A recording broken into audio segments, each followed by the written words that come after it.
নতুন সরকার, নতুন মন্ত্রিসভা।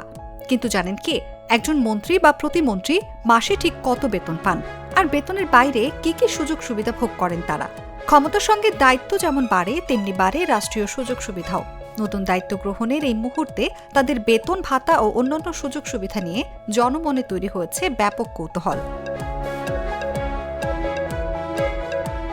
বর্তমান আইন অনুযায়ী বাংলাদেশের প্রধানমন্ত্রীর মাসিক বেতন 1,15,000 টাকা। এর পাশাপাশি তিনি মাসিক বাড়ি ভাড়া হিসেবে 1 লাখ টাকা এবং দৈনিক ভাতা হিসেবে 3,000 টাকা পান।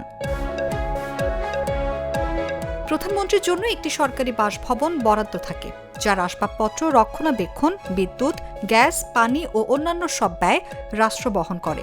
অন্যদিকে একজন মন্ত্রীর মাসিক বেতন 1,05,000 টাকা, প্রতিমন্ত্রীর বেতন 92,000 টাকা এবং উপমন্ত্রীর বেতন 86,500 টাকা।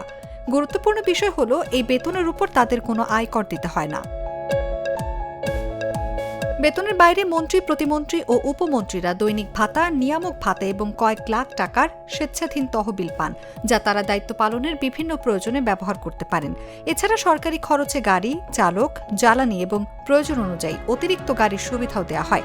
সরকারি বাসভবনে থাকলে বাড়ি ভাড়া দিতে হয় না, আর যদি সরকারি বাসায় না থাকেন তবে নির্দিষ্ট অঙ্কের বাড়ি ভাড়া ও বাসা ব্যবস্থাপনা খরচ দেওয়া হয়। বাসার জন্য নির্দিষ্ট অর্থমূল্যের আসবাবপত্র সরবরাহ করা হয়।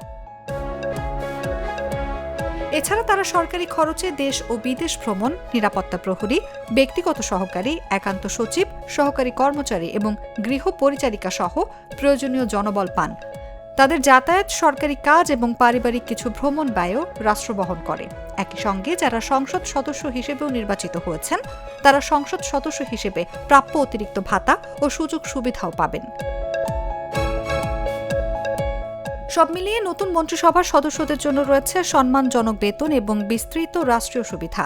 এখন জনগণের প্রত্যাশা, এই সুযোগ সুবিধার বিনিময়ে তারা দেশ ও জনগণের কল্যাণে কতটা কার্যকর ভূমিকা রাখতে পারেন। নিউজ ডেস্ক, জাগো নিউজ। গ্লিটারের টুইন লেমন ও অ্যান্টিব্যাকটেরিয়াল ফর্মুলা বাসনকে চকচকে জীবাণুমুক্ত করে আমাদের দেয় গ্লিটার গ্যারান্টি।